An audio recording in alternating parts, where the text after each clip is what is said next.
আসসালামু আলাইকুম। হিমু হুমায়ুন আহমেদ, পর্ব 10। রাত 11টায় ইয়াদের সন্ধানে বের হলাম। ইয়াদ থাকে মিরপুর 10 নম্বরে, সিএনবি গুদামে। গুদামের ভেতর গাদাগাদি করে রাখা রাস্তার কালভার্টের সিরামিক স্ল্যাব, দেখতে বিশাল আকৃতির সিলিন্ডারের মতো। তার একটিতে ইয়াদের সংসার। বাইরে থেকে ইয়াদ বলে ডাকতেই সে খুশি খুশি গলায় বলল, চলে আয়, মাথা নিচু করে ঢুকবি। দাঁড়া 1 সেকেন্ড, বাতি জ্বালাই। সে কুপি জ্বালালো। আমি ঢুকলাম। ভক করে খানিকটা পচা দুর্গন্ধ নাকে ঢুকলো। গন্ধে নাড়িভুড়ি উল্টে আসছে রে ইয়াদ। প্রথম খানিকক্ষণ গন্ধ পাবি, তারপর পাবি না। মাথা নিচু করে ঢোক। সিলিন্ডার স্ল্যাবের এক মাথা পলিথিন দিয়ে মোড়ানো, অন্য মাথায় চটের পর্দা, নিচে পুরনো একটা কম্বল লম্বালম্বি বিছানো। কম্বলের উপর ইয়াদ হাসি মুখে বসে আছে। তুই আসবি জানতাম, ইচ্ছা করেই তোকে খবর দেইনি। তুই হচ্ছিস গ্রে হাউন্ড টাইপ, গন্ধ শুকে শুকে চলে আসবি। আমার সংসার কেমন দেখছিস? মন্দ না। মন্দ না মানে? এক্সিলেন্ট। শীত টের পাচ্ছিস? না। পশ্চিমে মুখ করা, উত্তরি বাতাস ভিতরে ঢোকার কোনো উপায় নেই। মশা লাগছে? না। এক মুখ পলিথিন দিয়ে ঢাকা, অন্য মুখে চটের পর্দা, মশা ঢোকার কোনো উপায় নেই। এরকম আরামের জায়গার খোঁজ পেলি কোথায়? এর চেয়েও আরামের জায়গা আছে, ভাড়া বেশি। আমি বিস্মিত হয়ে বললাম, ভাড়া দিতে হয়? অবশ্যই দিতে হয়। এর ভাড়া কত? 2 টাকা। মাসে 2 টাকা? ইয়াদ বিরক্ত হয়ে বলল, তুই কি পাগল টাগল হয়ে গেলি? শায়েস্তা খার আমল ভেবেছিস? পার নাইট 2 টাকা। শীতকালে চার্জ বেশি, গরমকালে পার নাইট 1 টাকা। মাস চুক্তির কোনো ব্যাপার নেই। ভাড়া নেয় কে? সর্দার আছে, সর্দার নেয়। সিএনবির দারোয়ান নেয়, পুলিশ নেয়, অনেক ভাগাভাগি। পুরোপুরি জানি না। 2 টাকা ভাড়া দিয়ে কেউ থাকে? অবশ্যই থাকে, কোনোটা খালি নেই। তাছাড়া অনেক স্পেস, কোনোটায় পুরো ফ্যামিলি আটে। চা খাবি? তোর এখানে কি চা বানাবার ব্যবস্থা আছে? আরে না, তবে কাছে পিঠেই আছে, ডাক দিলে দিয়ে যাবে। চা, সিগারেট, পান। সুখে আছিস মনে হয়? অবশ্যই সুখী আছি, কোনো রকম চিন্তাভাবনা নেই। কে কি বলল তা নিয়ে মাথা ব্যথা নেই। কি আরামের ঘুম যে হয় তুই বিশ্বাস করতে পারবি না। আমার কি মনে হয় জানিস? আরামের ঘুম কি জিনিস এটা জানার জন্যেই আমাদের সবার কিছু দিনের জন্য হলেও ভিখিরি হওয়া উচিত। তার উপর ভিখিরিদের মধ্যে কমিউনিটি ফিলিং যা আছে তারও তুলনা নেই। বাইরে থেকে আমাদের মনে হয় এক ভিখিরি অন্য ভিখিরিকে দেখতে পারে না। এটা খুবই ভুল কথা। সবাই সবার খোঁজ রাখে। ধর সিগারেট খা। সিগারেট ধরেছিস? ধরেছি। হাইকোর্ট মাজারের কাছে এক রাতে গাঁজা খেয়েছি। 2 টান দিয়ে মাথা ঘুরে পড়ে গেলাম। উঠলাম সকালে। হা হা হা। ইয়াদ গাদুলিয়ে হাসতে লাগলো। আমি বললাম, নিতুর কথা মনে হয় না? ইয়াদ কিছুক্ষণ চুপ করে থেকে বলল, না, একেবারেই না। হুঁ। তুই বলায় মনে পড়ল।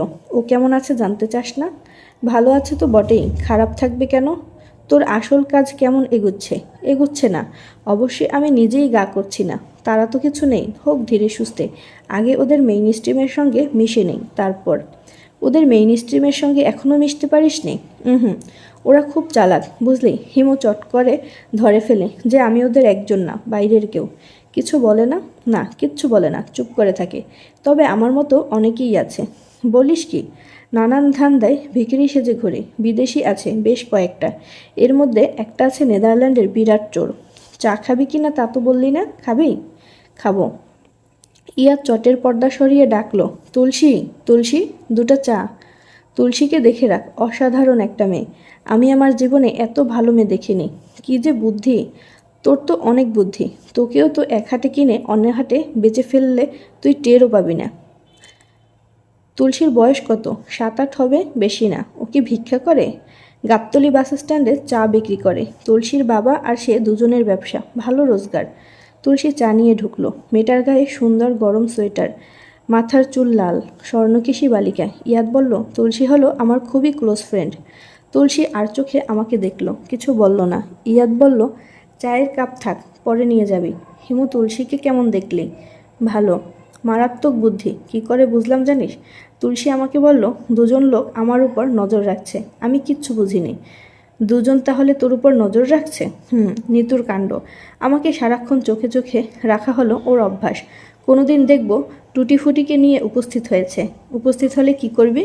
ইয়াদ গম্ভীর গলায় বলল, সত্যি সত্যি উপস্থিত যদি হয় তাহলে বলবো, আমার সঙ্গে থেকে যাও নিতু।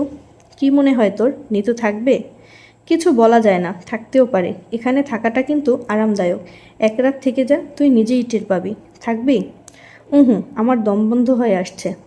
কুপির ধোঁয়ায় দম বন্ধ হচ্ছে। কুপি নিভিয়ে দিলেই দেখবি আরাম। ইয়াদ ফু দিয়ে কুপি নিভিয়ে দিল। চারদিকে ঘন অন্ধকার, এমন অন্ধকার আমি আমার জীবনে দেখিনি। হিমু, ভিখিরিদের সঙ্গে আমার একদিন দুদিন থাকলে হবে না, অনেক দিন থাকতে হবে। এখনও ঠিকমতো ডাটা কালেক্ট শুরু করিনি, তবু অদ্ভুত অদ্ভুত তথ্য পাচ্ছি। একটা তোকে বলি, আমাদের ধারণা মাসের 1-2 তারিখের দিকে ভিখিরিরা বেশি ভিক্ষে পায়। লোকজনের হাতে বেতনের টাকা থাকে, তারা ভিক্ষে বেশি দেয়। ব্যাপার মোটেই তা না, সবচেয়ে বেশি ভিক্ষা পায় মাসের শেষ সপ্তাহে। ইন্টারেস্টিং না? ইন্টারেস্টিং। রিসার্চের অনেক কিছু আছে। যারা ভিক্ষা দিচ্ছে তাদের নিয়েও রিসার্চ হওয়া দরকার। এই দিকে কোনো কাজই হয়নি। ভিক্ষুকদের মধ্যে শ্রেণীভেদ আছে, এটা জানিস? জানি না, তবে আন্দাজ করতে পারি। নাস্তিকতা যে ভিখিরিদের মধ্যে সবচেয়ে বেশি, এটা জানিস? আজ করতে পারি।